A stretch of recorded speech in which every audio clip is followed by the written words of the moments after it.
தாய்ப்பால் விற்பனை தொடர்பான கண்காணிப்பை தீவிரப்படுத்த முடிவு செய்யப்பட்டிருக்கிறது. இது தொடர்பாக 11 குழுக்கள் அமைக்கப்பட்டிருக்கின்றன. கூடுதல் விவரங்களை வழங்குவதற்காக செய்தியாளர் குணசேகரன் இணைகிறார். குணசேகரன், விவரங்கள். தாய்ப்பால் விற்பனை தொடர்பான கண்காணிப்பை மாநிலம் முழுவதும் தீவிரப்படுத்த உணவு பாதுகாப்புத்துறை முடிவெடுத்துள்ளது.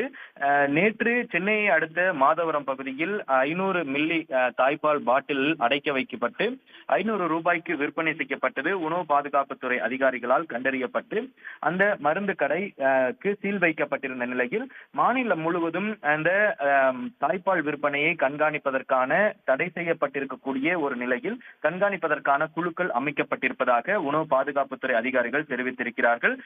புரோட்டீன் பவுடர் விற்பதற்காக வழங்கப்பட்ட லைசன்ஸ் நம்பரை வைத்து இந்த தாய்ப்பால் பாட்டிலில் அடைத்து வைக்கப்பட்டு விற்பனை செய்யப்பட்டிருந்தது தெரிய வந்திருந்த நிலையில் மாநிலம் முழுவதும் அரசு மருத்துவமனைகள், ஆரம்ப சுகாதார நிலையங்கள் ஆகியவற்றில் தாய்ப்பால் விற்பனை மையங்களை கண்காணிக்க நடவடிக்கை எடுக்க உணவு பாதுகாப்புத்துறை அதிகாரிகளுக்கு உத்தரவிடப்பட்டிருக்கிறது. இந்த நிலையில் தாய்ப்பால் விற்பனை செய்வது சட்டப்படி குற்றம் என்பதன் காரணமாக வேறு பொருட்கள் விற்பனை செய்வதாக கூறி தாய்ப்பால் விற்பனை செய்பவர்கள் மீது லைசன்ஸ்கள் ரத்து செய்யப்பட்டு சட்ட ரீதியான நடவடிக்கை எடுக்கவும் உத்தரவிடப்பட்டிருப்பதாகவும், அதே போன்று சென்னை முழுவதும் கண்காணிப்பை தீவிரப்படுத்த வேண்டும் எனவும் தமிழகம் முழுவதும் 18 குழுக்கள் அமைக்கப்பட்டிருப்பதாகவும் தகவல் தெரிவிக்கப்பட்டிருக்கிறது. அதே போல எங்கேனும் தாய்ப்பால் விற்பனை செய்யப்பட்டிருப்பது தெரிய வந்தால் உணவு பாதுகாப்புத்துறை அதிகாரிகளுக்கு தகவல் தெரிவிக்க வேண்டும் எனவும் 9444042322 என்ற புகார் எண் மூலமாக புகார் அளிக்கலாம் என உணவு பாதுகாப்புத்துறை அதிகாரிகள் தெரிவித்திருக்கிறார்கள்.